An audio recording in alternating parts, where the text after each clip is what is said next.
How are we going? NxtGen is good to have you back. I got some really good feedback the last couple episodes. That topic about a JUCO versus a 4-year. You hear different things from different angles, from different parts of the world too. Australia and the US. There's a lot of different ways to get to that school, that 4-year school, that 2-year, whatever it may be. I got some really good comments. So I appreciate everyone. Big shout out to everyone who reached out to me to give their feedback and their thoughts and everything to do with it, especially parents too.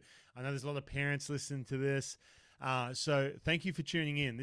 I'm trying to be as educational as I can and as forthright as I can.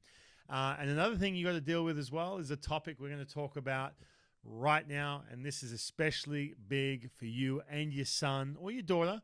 If it's a girl who's playing baseball or softball, it's same with them. This is going to be a life lesson for the rest of your life, and something that you can find the good out of some of the tough situations you get yourselves into. So when you're good at baseball, you're good at something, you're good at whatever it may be, it's going to come with some setbacks. That's just the way it goes. You want to get playing the big leagues? I'm telling you right now, it is not just making this team every single time. It's not just, continually progressing. There's always setbacks. It never, ever stops. So that's number one. Remember that when we get into this episode. So I want to tell you a story. I'm going to kick it off with a little story. And some of you may have already heard this. Some of you may not. And I am not exaggerating when I tell this story. So here we go. I'm 17 years old. I was a late bloomer, right? I was late to hit puberty. I was way smaller than the other kids. I wasn't a small kid by any means, right? I'm a bigger dude, but I was kind of shorter. I was a little bit chubbier.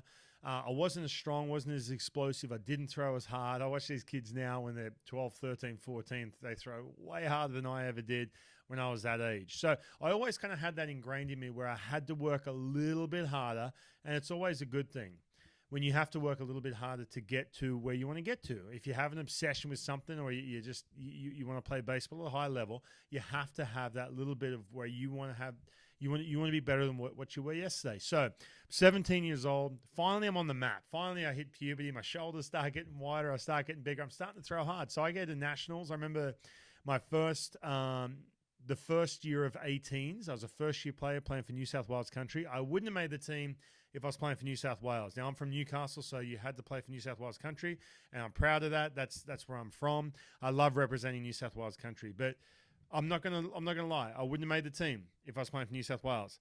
And so, sure enough, no one knew who I was. We go over to Perth, and I'm throwing, hitting like 84s, 85s, right? And I'm like, man, all of a sudden I'm throwing harder. So New South Wales at that point had the Institute of Sport. And so basically it was like what you have now in Australia, like the academy program. But it was great. It was Institute of Sport. It was funded by the government, and you got, the cool tracksuit and everything else.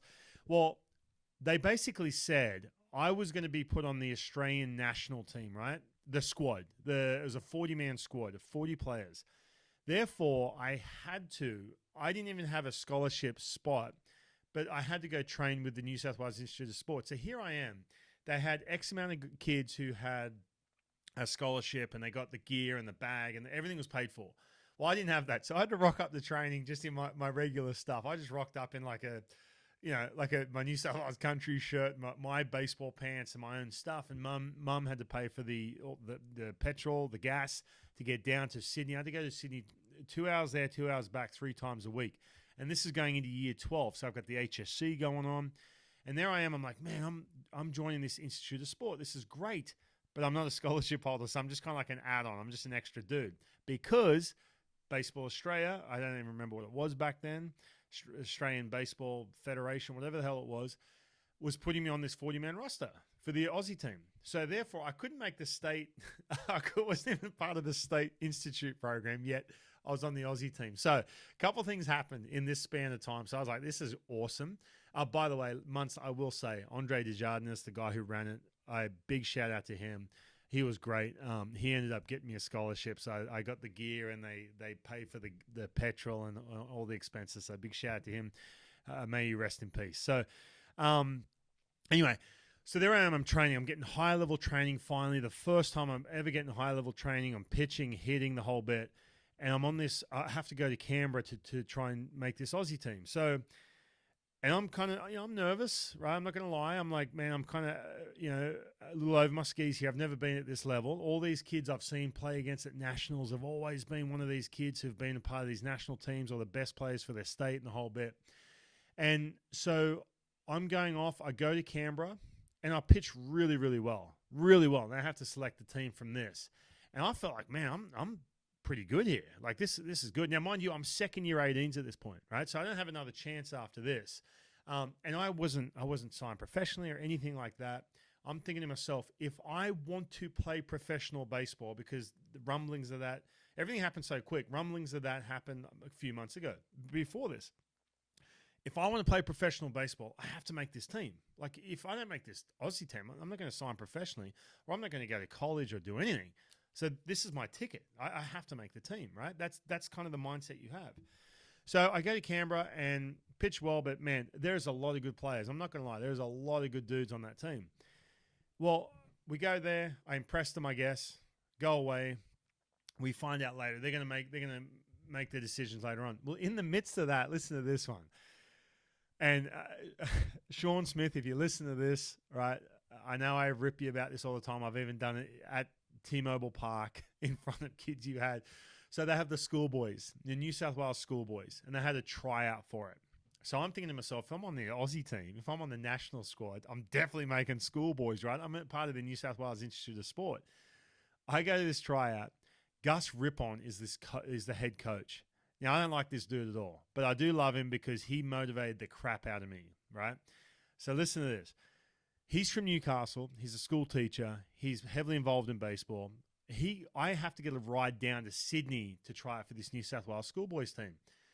So I'm sitting in the passenger seat with him. We drive down, and I'm the hardest throwing kid at the thing. I swear to God, I was on 85, 86, pumping gas. I don't know if I pitched that well or not. I can't remember. Well, they read out the team afterwards. I didn't make that team. I didn't make the New South Wales schoolboys team. And I'm standing there. I'm like, hold on a second. What just happened? I'm standing with all the kids who didn't make it, and the whole team, they're all shaking hands. Well, I have to carpool with the dude who didn't select me in the team. So I'm sitting there. It was the most, and I wanted to ask him, but I was too shit scared to raise my voice and be like, hey, any reason why I didn't make the team?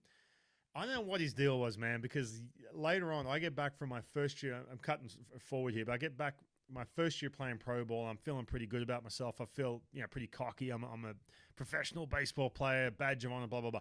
But I get back, and my sister, who was a school teacher at the time, was like, oh, hey, by the way, Gus Rippon, who was a school teacher, someone said, oh, hey, it's pretty good. Rhiannon's brother is playing professional baseball. He turned around and said, he won't last a year. He's too fat and lazy. That's what he said. I never forget it. This is day one of when I'm picking up my bag at the baggage claim. My whole family came to see me. I'd been away for 6 months playing professional baseball. And that's the first thing I hear. I got to say, man, that comment alone just put me in a position in that off season where I put fat and lazy up on my wall, right? Because I've been here before, cutting back to what happened next. So we'll get to that later, maybe. Get back to that little sore spot. I still have it up my wall here in this studio. But listen, so there I am. I get cut from this New South Wales team. I'm like, oh, man. And sure enough, literally a week or so later, I get the call. I come home. Bruce, my stepdad, sitting there, goes, oh, hey, there's a Trevor Shum on the phone who was a Padres scout. He was the manager of the Aussie under-18s team. And he said, oh, Trevor Shum's on the phone. He wants to talk to you. I was like, oh, here we go. I'm going to find out. I'm going to find out if I'm making this team. He calls me up. He says, hey, Ryan, this is Trevor. I just want to let you know that you didn't make the team. We're really impressed and wish you all the best. I got to say, it was devastating. I'm like, there goes my only chance to play professional baseball, to play college baseball. And by the way, my team was the Blue Jays growing up, Toronto Blue Jays. Well, this team was going to go watch a game at the Skydome, now the Rogers Centre. So I'm like, my only chance of ever going to the Skydome or the Rogers Centre, that's gone too. I'm never going to get a chance to go to a game there. This is crazy. Devastated. And I will admit it, I was in tears. I was sitting there. My mum was angry, as she is, because she loves her son so much, and she was pissed off and blah, blah, blah. Well, I know some of you have dealt with that. You're worried about making that either that national team or that state team. Listen, I have been there, and I've got to say, I'm 40 years old now. I just turned 40 years old. I played professionally for 20 years. I got a chance to play in the big leagues. I got to tell you right now, making the national team, it's amazing. As a kid, as an adult, my first national team ever was way later when I was an adult. But I got to say this. Making the national team, congratulations. It is a huge badge of honor to represent your country. But guess what? It can help. Don't get me wrong, right? But it's not the be-all and end-all. I'll tell you right now, man. There was some kids on that national team that got to go to Canada on that under-18s team, and they went on to play professional baseball college. But you know what? The majority of them, they didn't. The majority of them did not. So I just want to say, this is how you have to approach when you don't make that team, all right? You have to look at it. First of all, you have to process it. And Tom House, who I've known Tom for a long time, he's my guy. I've known Tom, forever. And it's funny. I saw him pop up on some other stuff in Australia, which was quite interesting because he's been my guy. He's been my mentor the last X amount of years. I love the guy. And he used to give it the 30-second, 3-hour, 3-day rule. This is it. And when you give up a home run, you got 30 seconds, right? You give up a run, you're pissed off. Be pissed off for 30 seconds. Process it, okay? Don't just try and block it out, okay? You're going to be pissed off. That's natural. Give up a run, get pissed off. You got 30 seconds max.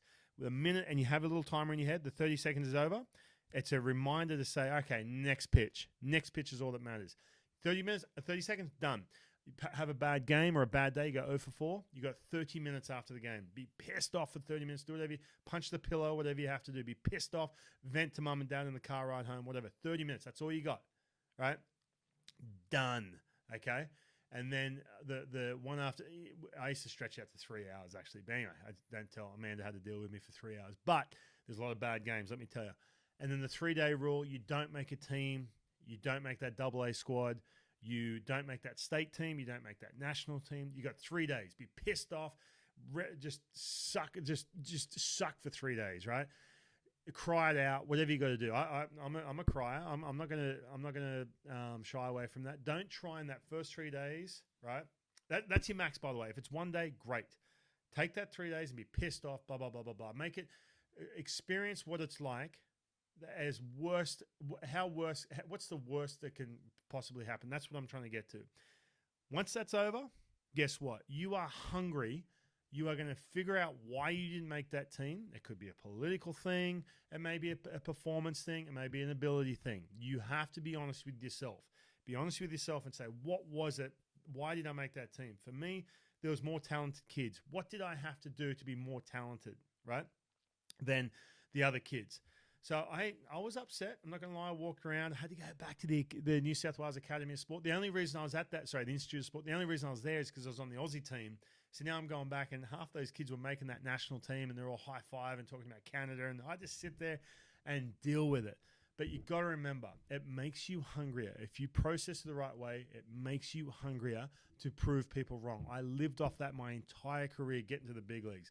I'm going to prove you wrong. Gus Rippon, you want to cut me from a New South Wales CHS team? I'm going to shove it up your ass. That's what I did.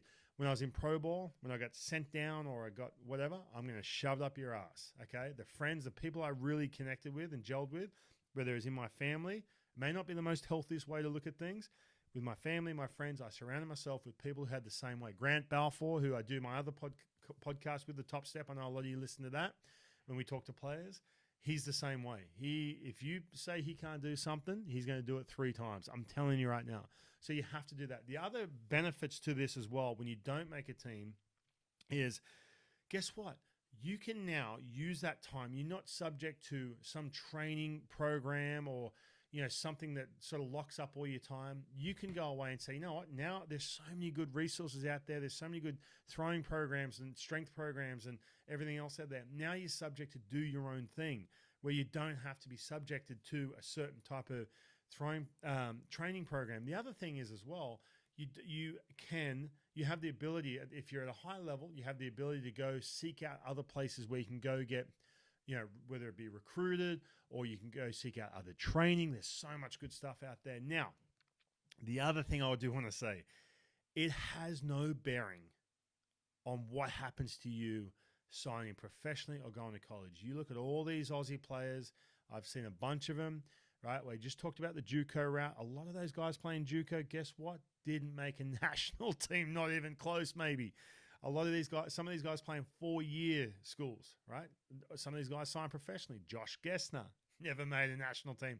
The dude throws 98 and he signed for $850K. We talked about it a bunch, to the point where some people thought that he was like turning his back on the Australian team. No. He's just like, you know what?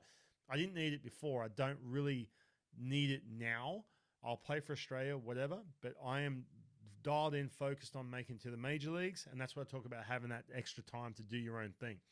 So it's not the be all and end all. It's hard when you're 16. Man, when you're 14, 15, 16, 17, there's so much going on in your head. It's a tough time. I remember year 7, year 8, year 9 for me were the toughest years. I swear to God, they are brutal.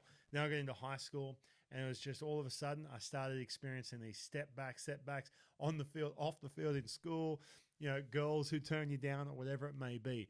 They never stop, guys. Those setbacks never, ever stop. You are not going to make teams the rest of your life, if that makes sense. But guess what? You're going to make teams, and you're going to learn from it if you process it the right way. So give yourself a couple days. You don't make that team. You get that phone call. Give yourself a couple days, but then understand, why didn't I make the team? What is it? What do I have to do to improve myself? And how can I use this time now, right? I have the freedom now to go do my own thing. How can I use this time now to go get even better? And I'm telling you, it has zero to do with getting to school. For example, when I talk to Thomas Eager about Jimmy Nadai, not once did we talk about him playing for Australia. Straight up, right? When I talk to Rich Dorman about Travis Bazanin, now these are the high level colleges. One of my best buddies, Rich Dorman, for Trav. When we had the discussions talking about Trav, yes, they watch him play and they're like, this kid's a stud. Not once did he make the national team. No, right? And then down the list. And there's so many players.